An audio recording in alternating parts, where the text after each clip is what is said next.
Today, however, new parts, like new radios, are difficult to get. Therefore, when your radio needs attention, it's important that you call not just a handyman, but a highly skilled radio technician. Greetings and welcome back to Mike's Radio Repair and Restoration. If you are enjoying our series of videos, please take a moment and subscribe. It's real easy. There's a little button in the corner of the video you can push to subscribe. Our channel focuses on restoring older tube radios that the average person might find. We don't concentrate on the high dollar, high end items. More radios like this that you are apt to find, in the want ads or at a flea market or a ham fest, and you maybe want to start a new hobby of restoring them. I think curating old radios is a great hobby. Certainly, a lot of us who do it are getting up there in age, and we need to train the younger folks how to restore and how to curate to preserve the history and preserve the interest. So if you're an old tube radio fan, help us build the community. We need people who are brand new, who want to learn, and we need the folks who are long in the tooth and old and have experience that can also help out. So again, little button in the corner to subscribe. We'd really like it if you would. That would be really great if you could subscribe. It helps us build our community. We're starting a series here now to restore a Halicrafters original S-40. And the point of this video is of course we're going to restore it, but let's do it together. I'm going to slow down and I'm going to go step by step for the new folks, so that everybody can get an idea what's going on, both the experienced and the inexperienced. This radio, I bought it on a whim. I saw it on eBay. The offer, the owner had a big price tag on it, and it had to make an offer button, and I threw an offer in of $40. He accepted it. So here's the radio here, and I'm a sucker for restoring old radios. This radio is probably borderline. Other people would look at it and go, straight to the dump. I've got a friend by the name of Dave. Every time I show him a tube radio, he tells me to take it straight to the dump. And this is not me. If I can save and restore this old radio and put it back to its former glory, I'm much a happier individual doing that. Maybe you are too. So this video is going to be my initial assessment and what I do to assess a radio. And at the end of this video, we're going to have a go or no go verdict as to whether we're going to be able to restore this radio. In this initial assessment, we're going to be looking for broken things that I call unobtainium, meaning let's say somebody had taken an IF transformer off or broken one, or the main tuning capacitor was somehow seriously damaged or destroyed. That's an automatic stop for me, and I'll package the unit up and I'll put it on my shelf until I get a parts unit where you can take a donor organ from it and then revive it. Now this one here is particularly dirty. It's dirty on the inside. We're going to have a look in a minute. And one thing that I find very concerning, and this is why I say go, no go, is that there's a little bit of rust on the bottom of the case. I'm very interested to see what the underside and the RF deck looks like. If it's a big, crusty, dirty mass, this radio may not be savable, but we're going to find out together today. So in starting our initial assessment, just looking at this, okay, we see we're missing a window here right off the bat, which is not a big deal. I've got plastic, and I know how to make and I'll show you how to make a window for an S-40, complete with a tuning line that looks very, very good. This window here doesn't look too bad. Maybe it's a little bit cloudy, and you probably can't see that on camera. But I think I might have a spare somewhere. I've got a spare S-40 that's been a parts machine for a while, and I think maybe I have a better one that we can tuck in there. The speaker metal here has got some spots taken out of it, and that we could sand and throw another coat of silver paint on. Other than that, the front of the radio is not in a bad spot, but if you've got a keen eye right off the bat, you'll notice a problem. You'll notice that this tuning dial is not in the center of the window. It's askew over that way, which tells me there's something wrong with the grommets that hold that tuning capacitor down, and probably the dial cord has pulled it over the course of time. So the next thing for us to do is, well, let's take a look inside, and I'll show you what I mean, how grubby this is. I think I think we can get the chassis to clean up nicely. I've done a little bit of a test spot, but again, looking at the underside is going to be my really go or no go. So let's have a look on the under the hood, if you will. Let's take a peek under here. I'll set the camera up so you can have a view. So our initial assessment is, so far is good. There's a couple of small things, replacing the window, not a big deal. Fixing the grommets really shouldn't be a big deal. I got a spare one of these. Got all the knobs, which is great, and the main tuning knobs look like they're in great shape. Everything's here, and so I mean that's a good sign. So let's take a look inside, shall we? Okay, as promised, here we are looking inside, and I've just dusted and put a little bit of my chassis cleaner on the spot to see if it's going to clean up, and it doesn't look so bad at this point in time. And we had noticed that this tuning capacitor has drifted over in the time, and I can see right off the bat the grommets are bad. So this is not a go or no go. This is just an extra thing that we need to do. And as I've always mentioned in all my other videos, that when we're starting to restore a radio, we close the tuning caps all the way down, because often the radios arrive and they're not. And this way it prevents us from bending them. So I don't see anything here other than a loss of dirt that looks bad. But I will point out, if you're familiar with the Halicrafter line and you're familiar with the company will make a radio like this. Is the original first version of the S-40, and it is of my favorite of all the S-40s. And then they made an S-40A and then an S-40B. And although they're fairly good performing receivers, they did, I guess, how you can say, cheap out as they went along. Like if you'll notice right here, this is a flywheel on the band spread tuner, and when you're moving the band spread, it gives it a very nice quality spin feel to it. It's a very nice touch Halicrafter put in, but in the 40A and the 40B, that nicety disappeared, and it's just a shaft. The 40A and the 40B don't have that nice rotary tuning feel this does. And these are a nice performing RF transformer. In the 40B, they went to the newer ones that are much smaller, that have a little bit of a tendency to be prone to silver mica disease. I've found already of a couple that have suffered from it. It's not not a complete go no go. You can remove the capacitors inside, the silver mica capacitors inside the cans, and put them on the bottom. You can use modern updated silver micas and solder them on the bottom on the underside of the chassis. So doing this inspection, other than being real grubby, we got some bad grommets. I don't see anything that screams emergency to me. So the next step is to take the back portion of this cover off and have a look at the underside and the RF deck. That's where my real concern is. That's going to be the next step. I'm not going to sit here and make you watch me take all the screws out of the case, because I'm pretty sure you folks are smart and you can do that all by yourself. So I'm going to just stop the camera here, and I'm going to take the back case off, and we'll come back as soon as we've got a shot of the bottom to show you.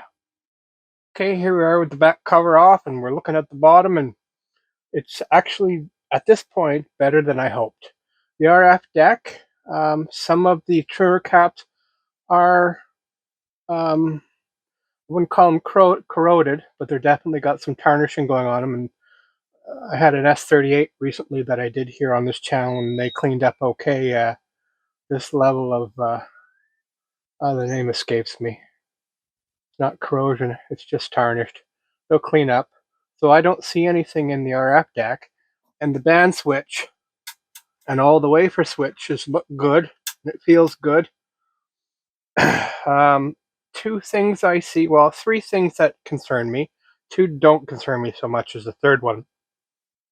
Somebody's added some stuff in here. I can't see where this goes, so I can't tell you what it is. I suspect somebody had connected a frequency counter to this radio, and they've drilled a hole in the back here. And there's another extra RCA jack. Somebody has added this cable, and it goes to pin 3 of the 6SA7, which is the output of the mixer. So maybe they had an IF monitor scope like a Heathkit HO13 or something like that connected in there. The scary part about this is they didn't put a DC blocking cap in, and there's 180 to 190, 180, 190 volts on that lead. I mean, it isn't a braided type of a coax, but their output would have had raw DC attached to it. The next thing that troubles me is the way they did it was without the DC blocking cap.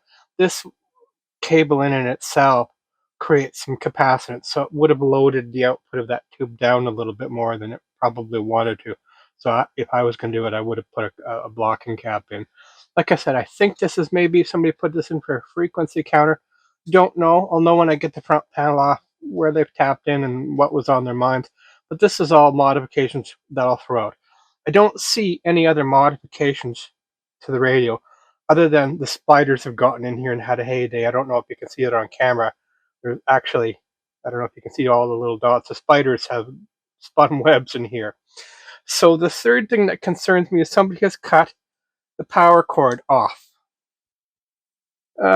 It's not unusual that I find a power cord been cut off, but it always makes me go, oh my goodness, is there something wrong with the power transformer? So our next step is we know now that there's nothing seriously wrong under here. This is pretty typical of a radio that needs to be restored. Is I am going to pull all of the tubes, and I'm going to fire up the power transformer and check all 3 voltages coming out of it to ensure that the power transformer is okay. If the power transformer is burnt, that would be kind of bad news. I might have a spare, I might not, I don't know. I'll have to look.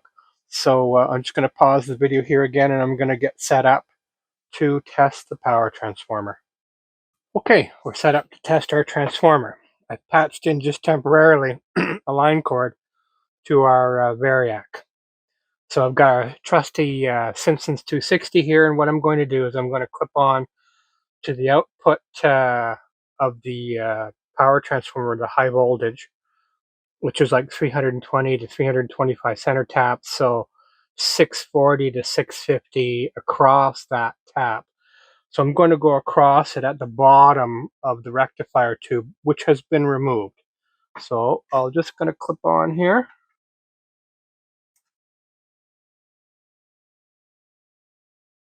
So again, we should see 640 to 650 volts on the meter. I'm set on AC. I'm set on 1,000 volts. This is turned down, so we're going to turn it on. We don't have anything on the output here, and I'll slowly begin to bring it up. Oh, I've already got some voltage showing there. Let's bring it up to 120 volts and see where we go. I'm not seeing any fire, brimstone, or smoke.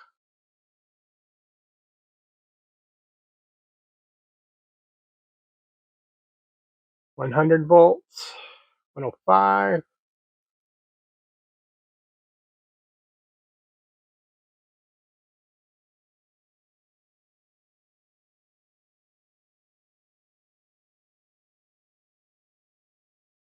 And the tension mounts. There we are, we're around 120 volts, 121, maybe a little bit too much. And our meter says, and I can't, my old eyes can't read it from this distance, so let's have a look at it here now. We are like 645 volts, so we're right in the middle. So that's great. The power transformer, the high voltage isn't smoked. So we're going to turn this down and turn this off. And the next thing we're going to do is we're going to check the 5 volt tap for the filament for the rectifier tube. That's another winding in itself for the transformer. And it is exposed to high voltage, so it's often sometimes a problem. If I can get on it, that is. Okay, that looks good. So we're going to come down. I'm going to start at 50 volts just to be safe. Then we'll bring the power up. Oh, I see the needle moving some, so that we know the winding is active. We'll come up to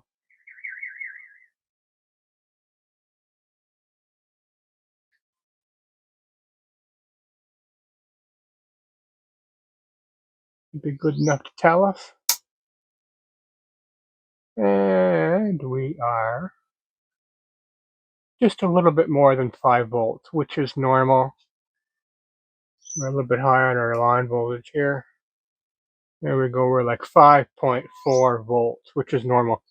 When you put the tube in, it loads it down and pulls it down to 5 volts. I can see that the dial lights are active, which tells me the 6.3 volt part of this transformer is working. So that's a good sign. Okay, just before we take the front panel off, I thought we would just take a moment and go through the tubes. And again, I didn't shoot the whole procedure to bore the pants off you. But what I found was 3 tubes that would work, but they're kind of weak. The first is the 80, is the rectifier tube. It didn't test so great, just barely over the acceptable line. I think I'll scrounge up another better. This is a 6SK7, and it's an IF amplifier, and it tested rather poorly, and that would make a difference on our overall receiver performance. And this one here is a 6J5. This is the oscillator tube from the BFO, and it tested also rather poorly. So I'll scrounge around and I'll get some, either order in some new tubes, or I'll check my stock and see if I've got some of these that are good to go. The rest worked very well. Very surprised this old 6F6 audio tube actually tested quite well. They normally don't. They're usually pretty toast by this time. So now we'll go ahead and we'll pop the face off the chassis, and we'll see what we got. All right, front panel is off, and look, I found the window. This is very common that through the heating they shrink and turn brown, and it was found down and wedged in behind the dial. Another thing I found by taking the front panel off was somebody else who'd done this. Looks like they've done some dial stringing and some other things.